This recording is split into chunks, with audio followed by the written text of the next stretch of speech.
छोटा सा गांव जिसके किनारे पर एक छोटी सी झोपड़ी थी। उस झोपड़ी में एक बुढ़िया अपने बेटे अर्जुन के साथ रहती थी। अर्जुन खेत में बहुत मेहनत करता, पर पानी की कमी के कारण उसकी फसल ठीक से नहीं हो पाती थी। वह जैसे तैसे करके अपने घर का गुजारा कर रहा था।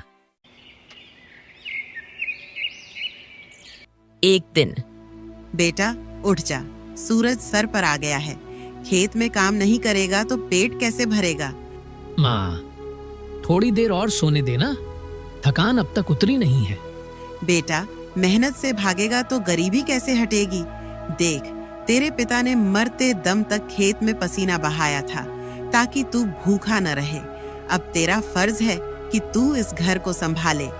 इसके बाद अर्जुन उठता है और अपनी माँ को देखता है। उसकी आंखों में गरीबी का दर्द और माँ को गरीबी से बाहर निकालने की छटपटाहट झलकती है। माँ, तुझे वचन देता हूँ, मैं तुझे एक दिन सुखी बनाकर रहूंगा। माँ मुस्कुरा देती है, लेकिन आंखों में चिंता के भाव साफ झलकते हैं। इसके बाद अर्जुन फावड़ा लेकर खेत की ओर चल देता है।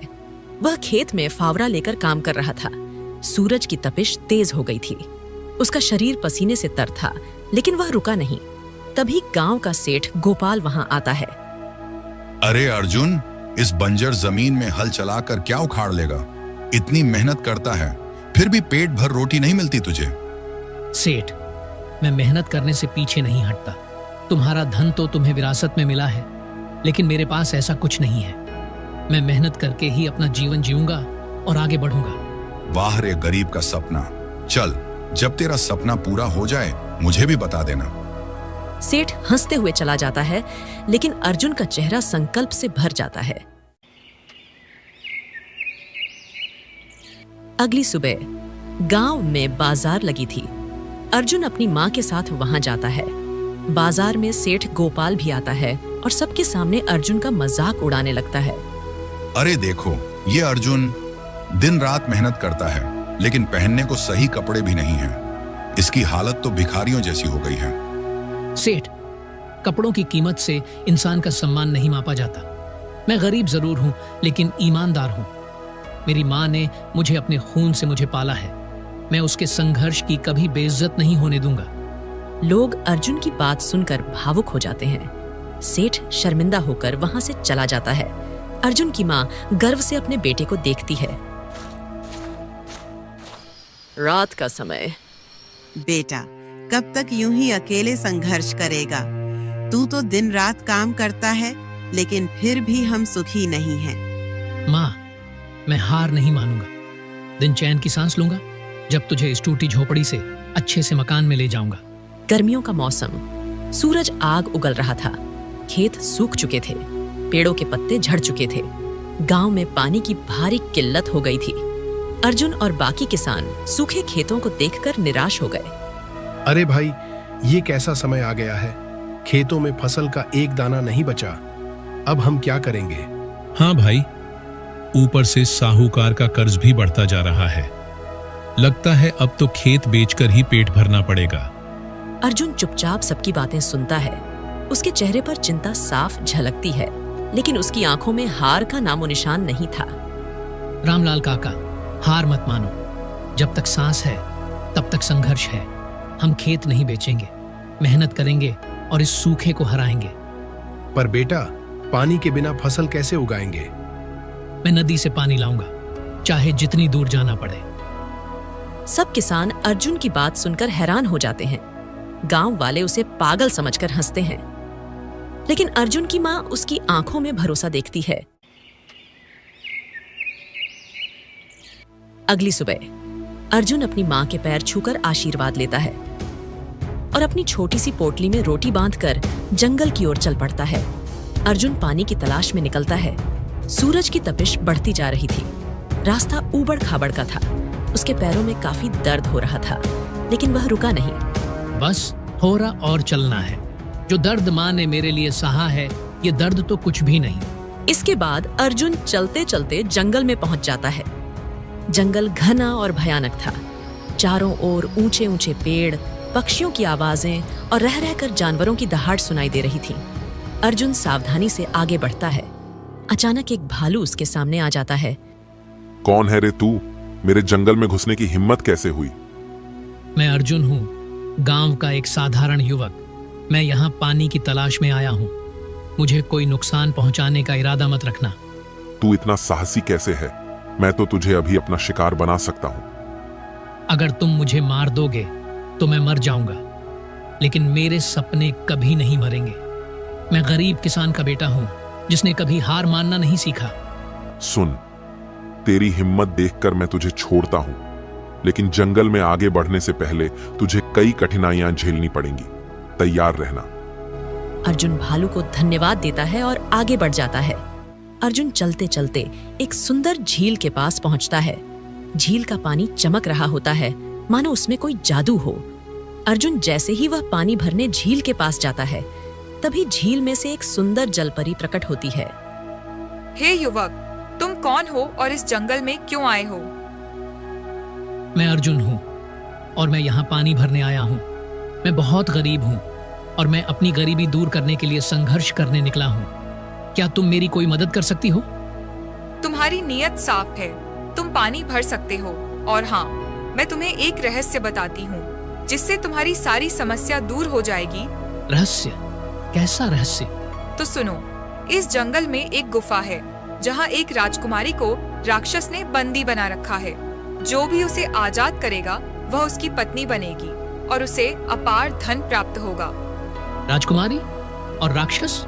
मुझे बताओ, वह गुफा कहाँ है?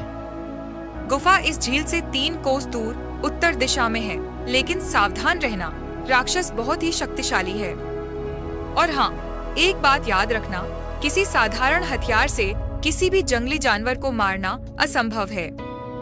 अर्जुन परी का धन्यवाद करके घड़ा बही रखकर गुफा की ओर बढ़ता है। अर्जुन गुफा के पास पहुंचता है। गुफा काली और डरावनी थी।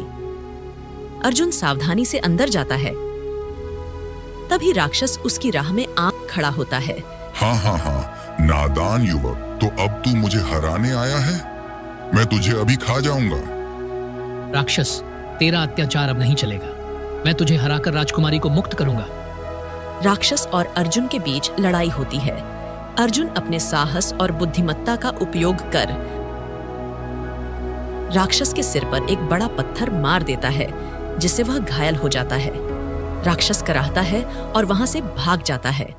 इसके बाद वह गुफा में और अंदर जाता है, जहां एक सुंदर राजकुमारी सोने की जंजीरों में बंधी होती है।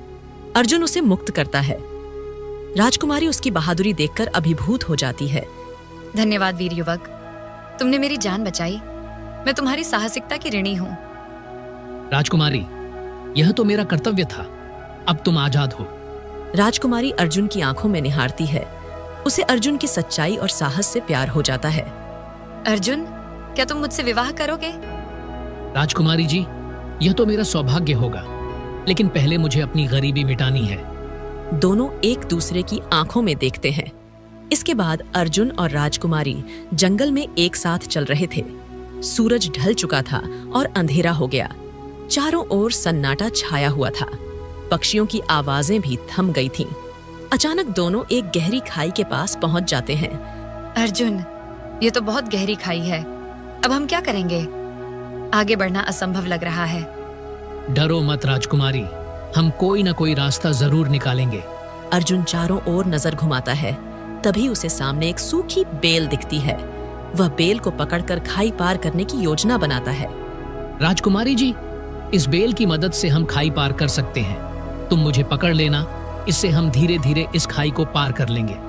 राजकुमारी थोड़ी झिझकती है, लेकिन अर्जुन की आंखों में भरोसा देखकर वह उसे पकड़ लेती है।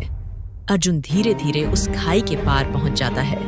राजकुमारी अर्जुन की इस योजना से प्रसन्न हो जाती है और अर्जुन से कहती है, अर्जुन, तुम्हारी हिम्मत और धैर्य के कारण ही हम सुरक्षित हैं। यह तो मेरा कर्तव्य था राजकुमारी जी। अब हमें जल्दी महल पहुंचकर तुम्हारे माता पिता को इस बारे में बताना होगा। इसके बाद वे वहां से आगे बढ़ते हैं। चलते चलते अर्जुन और राजकुमारी उस झील के पास पहुंच जाते हैं। अर्जुन वहां से गड्ढा भरता है। घड़ा भरकर दोनों जंगल से बाहर निकलने ही वाले होते हैं कि तभी अचानक उनके सामने एक विशालकाय जादुई शेर आ जाता है। शेर की आंखों से आग निकल रही थी और उसकी दहाड़ से पूरा जंगल कांप रहा था। कहाँ जा रहे हो तुम दोनों? बिना मेरी अनुमति के बिना तुम आगे नहीं बढ़ सकते। अर्जुन, ये तो बहुत भयानक शेर है, हमें इससे बचाओ। शेरराज, हम किसी से डरने वाले नहीं हैं।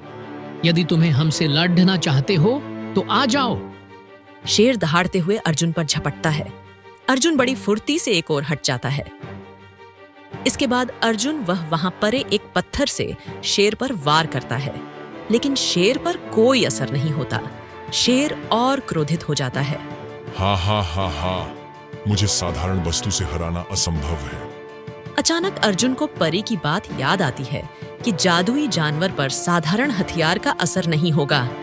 अर्जुन फुर्ती से पास परी लकड़ी को पास के जादुई झरने के पानी में भिगो देता है। जैसे ही वह लकड़ी जादुई पानी से भीगती है, वह शक्तिशाली हो जाती है। अर्जुन उसी लकड़ी से शेर पर वार करता है। अरे नहीं, मुझे मत मारो, मैं तुम्हारा नुकसान नहीं करूंगा, मुझे माफ कर दो। अगर तुम हमें जाने दोगे तो मैं तुम्हें माफ कर दूंगा। शेर विनम्र होकर रास्ता छोड़ देता है। अर्जुन और राजकुमारी आगे बढ़ते हैं। इसके बाद अर्जुन और राजकुमारी महल पहुंचते हैं। महल के सैनिक उन्हें देखकर चकित हो जाते हैं, क्योंकि राजकुमारी को सबने मृत मान लिया था। सैनिक दौड़कर राजा को सूचना देते हैं। राजा और रानी तेजी से दौड़कर बाहर आते हैं। राजकुमारी, मेरी बेटी, तुम सही सलामत हो। यह किसी चमत्कार से कम नहीं। बेटी, तुम सही सलामत लौट आई। हमने तुम्हारे लिए कितनी पूजा अर्चना की थी। मैं ठीक हूँ, और ये सब अर्जुन के कारण ही हो पाया है। तभी राजा की नजर अर्जुन पर पड़ती है। वह आगे बढ़कर अर्जुन को देखता है। वीर युवक, तुम कौन हो और यह बताओ कि तुमने मेरी बेटी को कैसे बचाया? महाराज, मैं एक गरीब किसान का बेटा हूँ। फिर अर्जुन अपने गांव की समस्या और जंगल के बारे में सब कुछ राजा को बताते हुए कहता है। महाराज, फिर मैंने अपनी हिम्मत, विश्वास और मेहनत से राक्षस को हराया। मेरी इच्छा थी कि राजकुमारी को उस दुष्ट के चंगुल से मुक्त करूं। राजा अर्जुन की बहादुरी से प्रभावित होकर उसकी प्रशंसा करता है। अर्जुन, तुम्हारी वीरता के लिए मैं तुम्हें अपना दामाद बनाना चाहता हूँ, क्योंकि आज तक इतना साहस मैंने किसी में नहीं देखा। क्या तुम मेरी बेटी से विवाह करोगे? अर्जुन थोड़ा झिझकता है और अपनी बूढ़ी माँ को याद करता है। महाराज, यह तो मेरे लिए बहुत बड़े सम्मान की बात है, लेकिन पहले मुझे अपनी माँ के पास जाना है। यदि आपकी अनुमति हो तो मैं अपने गांव लौटकर उन्हें यहाँ लाऊं। अर्जुन, मैं तुम्हारे साथ चलूंगी। तुम्हारे परिवार का दुख मेरा दुख है। इसके बाद राजा और रानी अर्जुन और राजकुमारी को खुशी खुशी विदा करते हैं। अर्जुन गांव लौटता है। उसके सिर पर पानी से भरा मटका था और उसके साथ एक लड़की भी थी। अर्जुन के कपड़े फटे थे और चेहरा धूल से सना था। गांव के लोग उसे देखकर चकित हो जाते हैं। अरे, ये अर्जुन पानी लेकर आया है, और ये साथ में लड़की कौन है? बिल्कुल कोई राजकुमारी की तरह लग रही है। अर्जुन कुछ नहीं कहता। वह गांव की सूखी नदी में जाकर जादुई पानी डालने लगता है। जादुई पानी डालते ही नदी पानी से भर जाती है और नदी का पानी सभी गांव वालों के खेत में पहुंच जाता है। ये देखकर सभी गांव वाले चौंक जाते हैं। वाह रे अर्जुन, तेरी मेहनत ने तो कमाल कर दिया। इस सूखे में भी हम सब खेत में फसल लहरा रही है। अर्जुन, हम शर्मिंदा हैं। हम सबने तुझे पागल समझा, लेकिन तूने साबित कर दिया कि सच्ची मेहनत कभी हारती नहीं। इसके बाद अर्जुन अपनी माँ के पास आता है। बेटा, तू ठीक तो है, और ये लड़की कौन है? अर्जुन अपनी माँ को जंगल में हुई सारी घटना के बारे बता देता है। हाँ माँ, जो मुसीबतों का डटकर सामना करता है वह कभी नहीं हारता। मेरा बेटा, तूने नामुमकिन को मुमकिन कर दिखाया। बेटा, आज तूने मेरे दूध का कर्ज उतार दिया। भगवान मुझे हर जन्म में तेरे जैसा बेटा दे। माँ, आपको मेरे साथ राजा के महल चलना होगा। मैं राजा से वादा करके आया हूँ कि मैं अपनी माँ को लेकर आऊंगा, तभी आपकी बेटी से विवाह करूंगा। अर्जुन अपनी माँ से आशीर्वाद लेता है। इसके बाद तीनों राजमहल की ओर चल पड़ते हैं। महल पहुंचने के बाद राजा तीनों का स्वागत करता है। अर्जुन, अब तुम हमारे दामाद बन गए हो, तो मैं चाहता हूं कि तुम हमारे साथ रहकर राज्य के काम संभालो। ठीक है महाराज, ये तो मेरा सौभाग्य होगा कि मुझे आपके साथ काम करने का मौका मिला। इसके बाद अर्जुन अपनी माँ और राजकुमारी के साथ महल में रहने लगता है।